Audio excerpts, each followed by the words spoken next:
guys, welcome back to another episode of Conversations with Francesca. Today we're looking at clear goals, clear year, how to stop drifting and start winning. The very first episode that we had in 2026, we talked about, what we wanted to do, how we wanted to be God focused, how we wanted to just put God first in everything that we do.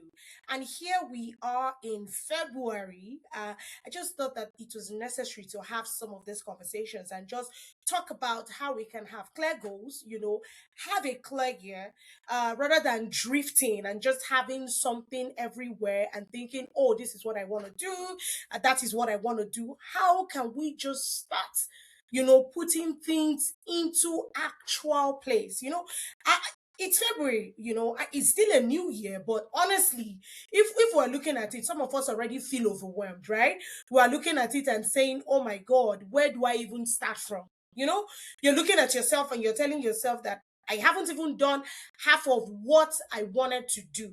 So it's just February. I think today is February 5th, and we're already feeling overwhelmed. You're saying I'm behind on everything this year. Remember how you have the multiple New Year resolutions?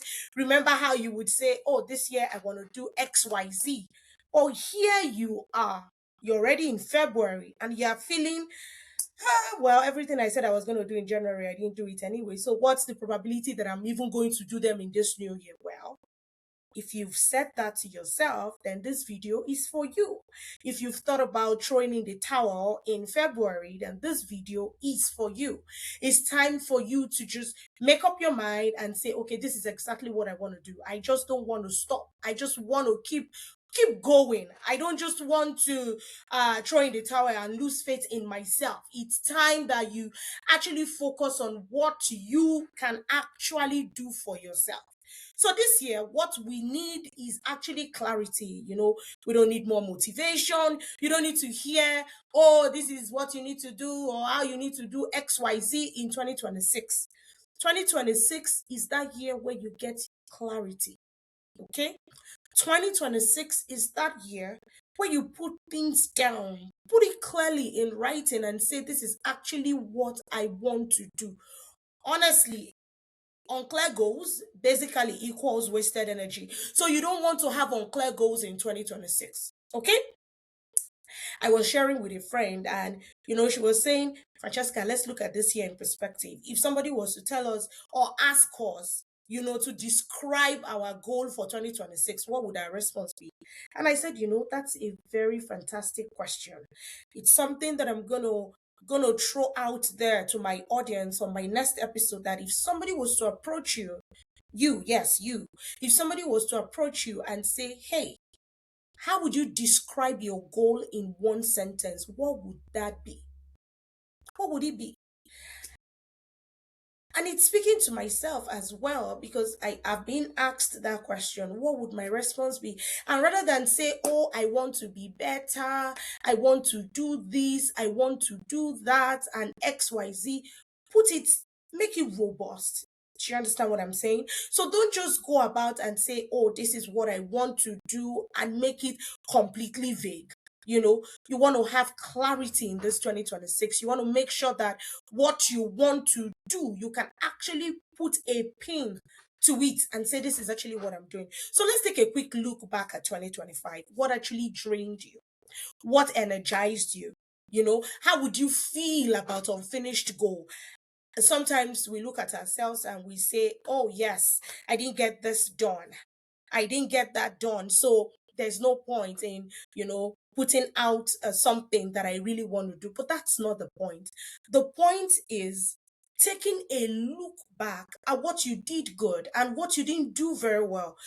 Somebody said that once you know what you struggled with, it's easy to put structures in place, either so you don't repeat those struggles or so you can do better at doing those things that you struggled with.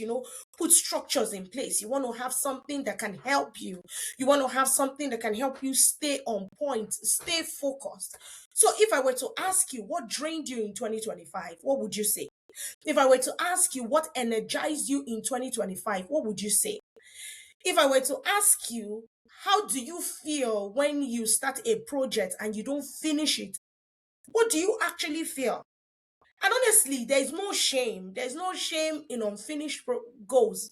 There's no shame in unfinished projects. There's nothing like, oh, I didn't get to do this, therefore I feel bad. No, no. The question is, are you throwing in the towel because you did not finish that goal? Or are you going back? Are you going back to reflect and see what you can do better?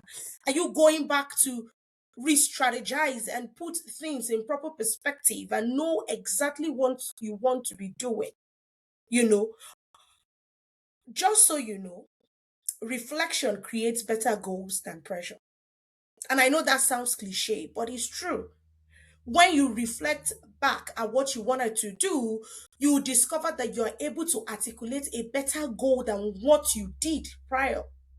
And honestly, that's even better than putting yourself under unnecessary pressure and comparing yourself with A and B and saying, oh, this person is doing that, therefore I'll be doing that.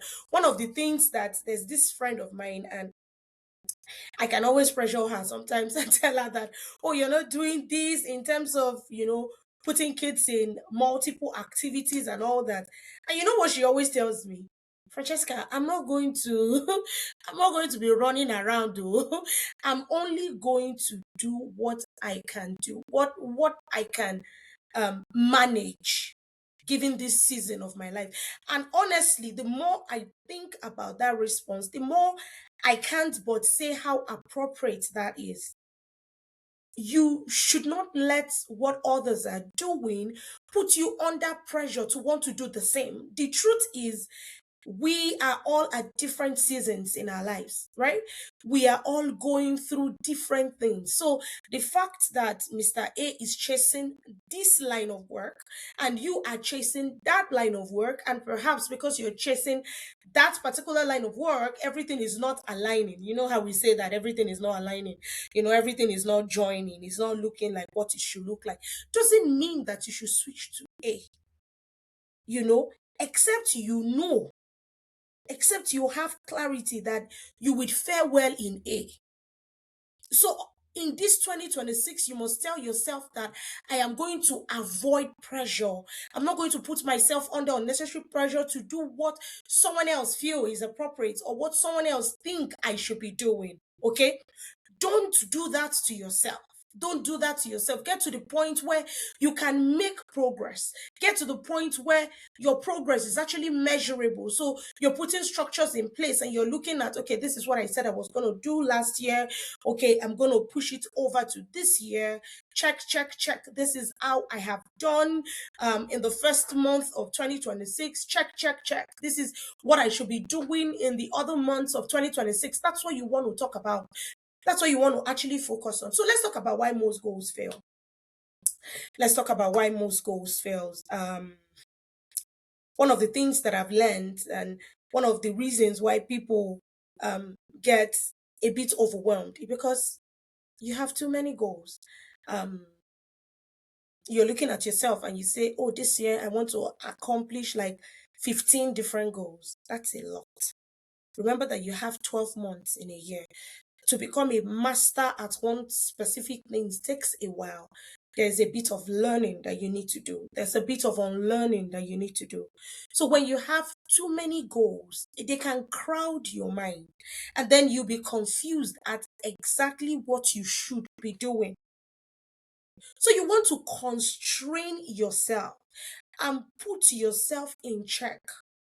What's the point of having 15 goals and at the end of the year when you take stock you realize that out of the 15 you didn't even finish one?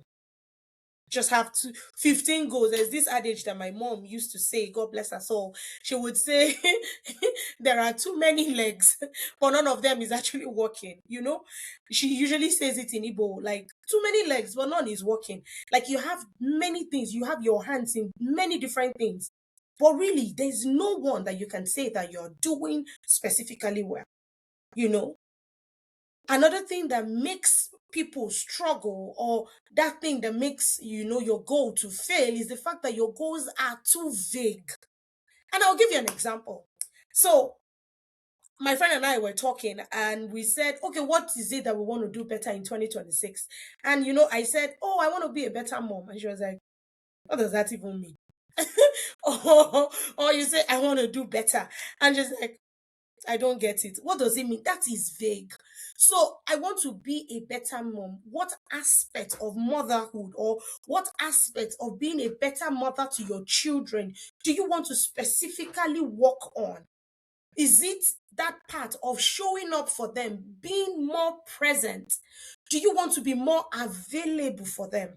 Are you looking at yourself in terms of, okay, maybe I'm not teaching these children, passing on my faith to them as I think I should be? Do I want to introduce them to a Bible study classes? Do I want to be intentional about taking them for these classes? Do I want to, you have to have some specific measurable goals. What exactly do I want to be doing? And once you have those specific and measurable goals, it's easy for you to actually work on them. Take it in bit size. Another thing that we want to do is to have, that's actually what I just touched on, have bit size goals. So there's no point of having goals that are so wide. I remember when I was writing my thesis in UFC, and when you just start your masters and you're going out to present your topic to your not your supervisor now, but one of the professors that teaches us literature review and all those kind of stuff. So you will present your topic in front of her as well as your peers, and everybody will puncture holes in that topic and try to help you make it into a size that you can manage. So I remember talking, and I presented my project, my thesis actually, my thesis topic. And when I said it, there was actually one of my um, classmates yet in that graduate program that said, Francesca, Francesca, I think your um, project is too wide. And I was looking at her. I said, what is she even saying? What do you mean by, I think your project is too wide? She was basically saying, oh, I think that you need to narrow it down to something. And after she made that comment, the professor also made a further comment and said, Francesca, basically what you're describing is going to probably be a PhD thesis, almost translating into a book. Mind you, we have target in terms of word count of what you want to do.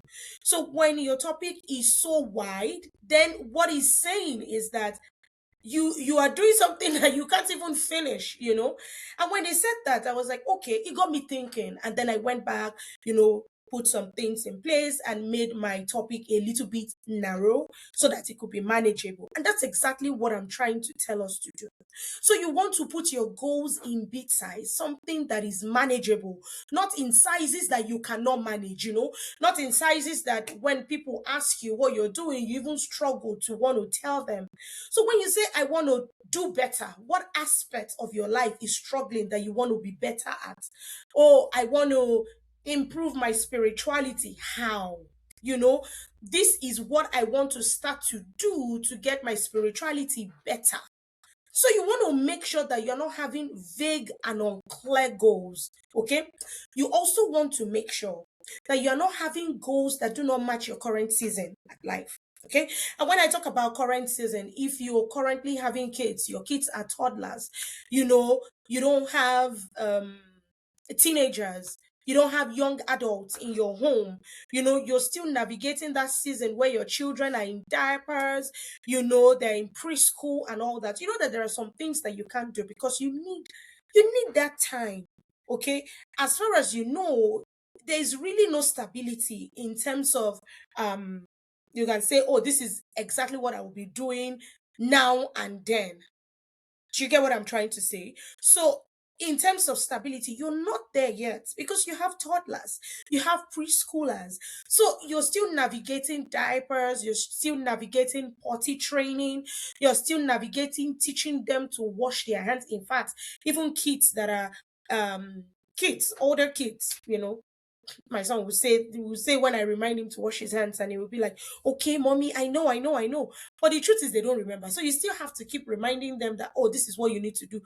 Talk less of toddlers, you know. So think about that. Think about the fact that you have to constantly do stuff for these people, for this your children. So that time is not the time to plan one mountainous goal, because the truth is achieving it is next to impossible.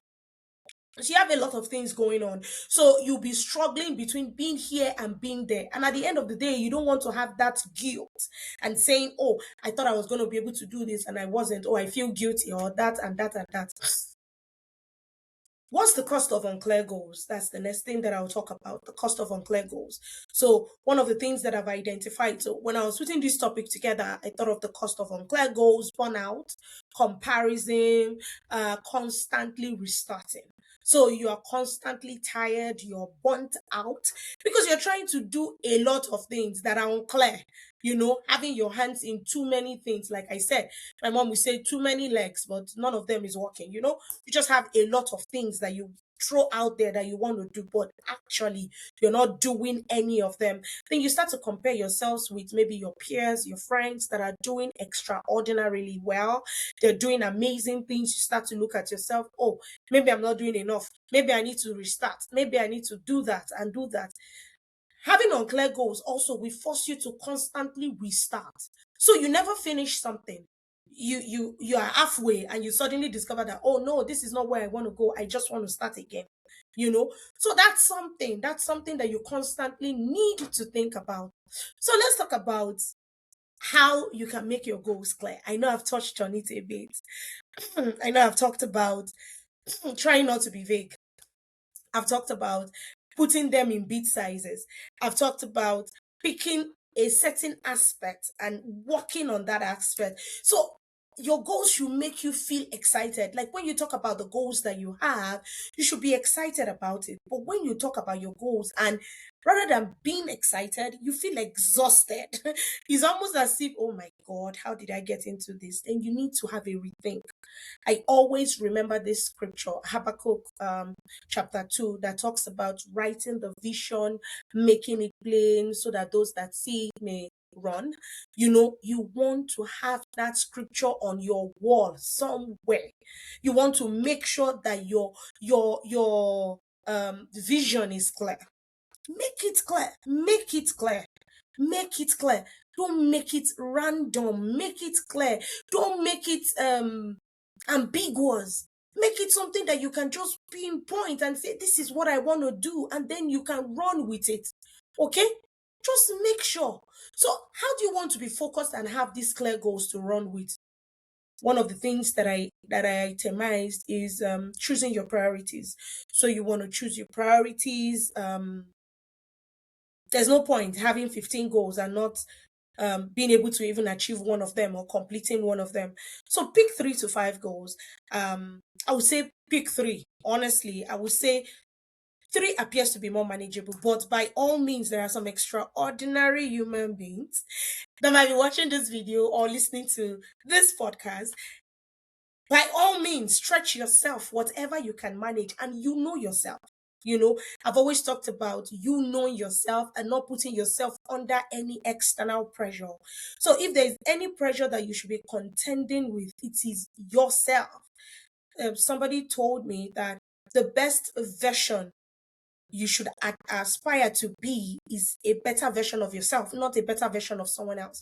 So you're not competing with another person, you're competing with your old self.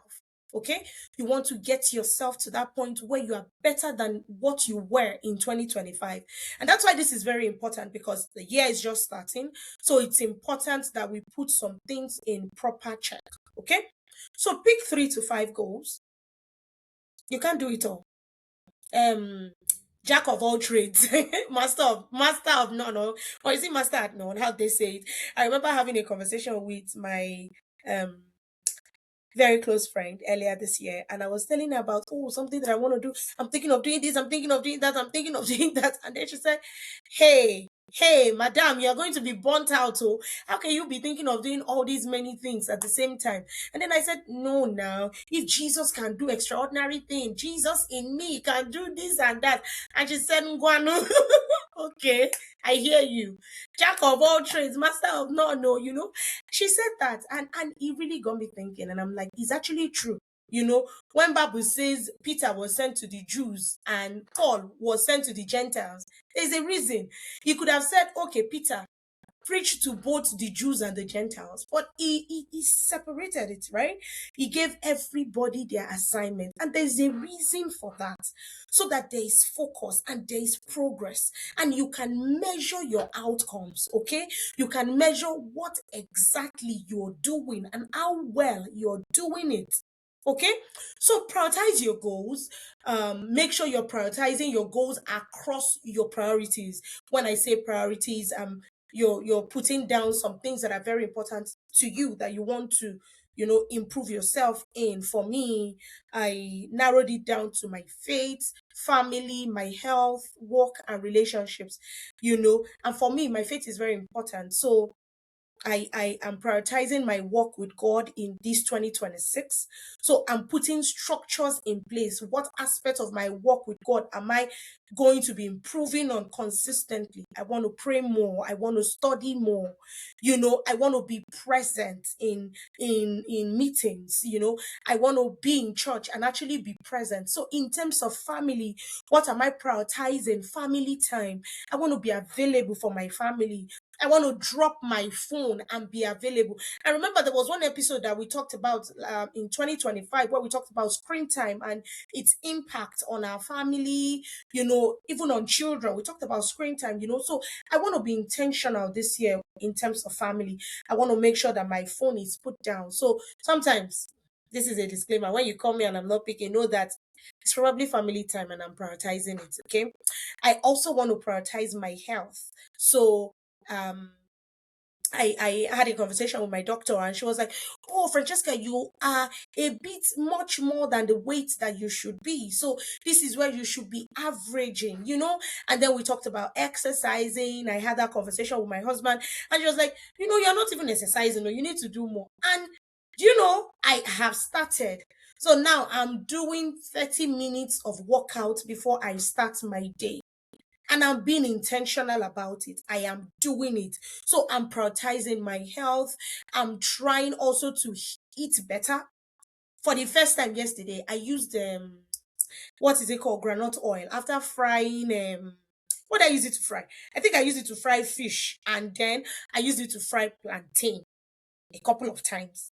But it still looked clean. Don't judge me. Don't judge me. It still looked clean, but I threw it away. That's progress for me. That is progress. Because before I would just keep that oil and use it until the color will just change one kind of way. But now I'm prioritizing my health. I'm prioritizing the health of people in my home, my family. So I'm reducing that, and then I'm intentionally reducing the way we eat oil. I'm even thinking of maybe I will look for alternate source to canola oil. I hear canola oil is not very healthy. Look for alternate source. Then in terms of work, I'm being intentional, completing assignments on time, making sure that I'm making progress too in terms of my professional life. For relationships, I'm committing intentionally to relationships, making sure that I'm there for my friends, making sure that I'm intentionally calling them. Don't worry if I've not called you, I'm coming. These things is small, small, but the fact that I am intentionally putting myself there, it's important. And give your grace. Honestly, give yourself grace. So the truth is that you cannot how they used to say this thing. You cannot get 100 on everything, but celebrate your wins and give yourself grace to take a break. So when you want to take a break, it's okay. If you can't do something yet, you need time. It's okay. There's nothing wrong with you, and you are trying. My dear, if nobody is telling you that you're trying, I am saying so. I am. I am. Okay? You're doing absolutely well. Just put some of these things in proper perspective and put structures in place that can help you achieve the goals that you have set. Okay? Put those in proper perspective. Finally, one of the last things that I was going to say is accountability. Okay? Staying accountable. So now I've talked about, trying, making sure that this is what you're doing, putting structures in place that can help you get those things done. Now stay accountable. Stay accountable. We've talked about Habakkuk 2, writing down your vision, making it clear so that you can run with it. Say them out loud. If you want to be a better believer, be saying it. There's something Pastor Chris used to say: keep saying it, don't stop talking it. I like that, eh? Keep saying it. Honestly, eventually you become what you say. So if you want to see good progress, say it. Don't worry about who is looking at you and wondering what you're saying. Keep saying it. Keep saying it. This journey, it is you and yourself. Okay? So keep saying it. Review them regularly. Okay? Also make sure that you are reviewing your goals and your progress regularly. One of the way to do those reviews is to maybe put something, structures in place where you have weekly reviews. How did I do in terms of my faith? I'm talking for myself now. How did I do in terms of family? How did I do in terms of my health, work, relationship? When you say that you're doing so well, you've been consistent in your weekly reviews, push it on to monthly. See how you're doing your monthly reviews. If you see that you're doing fantastic in your monthly reviews, come on, push it, keep pushing it, and see how you stay on track. Okay? Habits. Habit is what makes someone. Habits make you.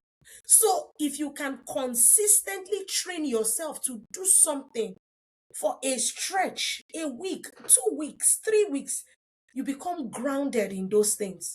So start today. This is my cue that you start today. Okay? Take the bull by the horn. Set your priorities right. Write down your goal. Take chunk size goals, bit sizes, things that you can eat that is manageable. When they tell kids that when you're eating, take a spoon that you can actually manage, so that when you fill your spoon with the rice, you can put it in your mouth and it doesn't spill. So that's the same thing you want to do in terms of your goals, in terms of how you handle them. Make sure that you're actually doing it as you should. Okay? If this episode resonated with you, or if you think this is something you do, it is February. February is still very young, spanking new. Dust yourself, raise yourself up, and begin to put things in perspective. Put structures in place and get to work. Okay? One thing that I want you to do this week is think carefully about one thing that you would remember that you accomplished in 2026. Put that somewhere, maybe in front of your screen, computer, if you have a desk job, or if your job is in retail, whatever it is that you do, put it somewhere that you can see. Or you can put it on your bathroom door. You go to the bathroom every day, right? So you get to see it. Put it there, that this is one thing that you want to accomplish in 2026. You receive grace, you are graced for it, you can do it. Bible says, I can do all things through Christ that strengthens me. Grace is available and grace is released. Till I see you next time, it's still your favorite conversationalist, Francesca. Take care and have a fantastic rest of the day. See ya. Bye.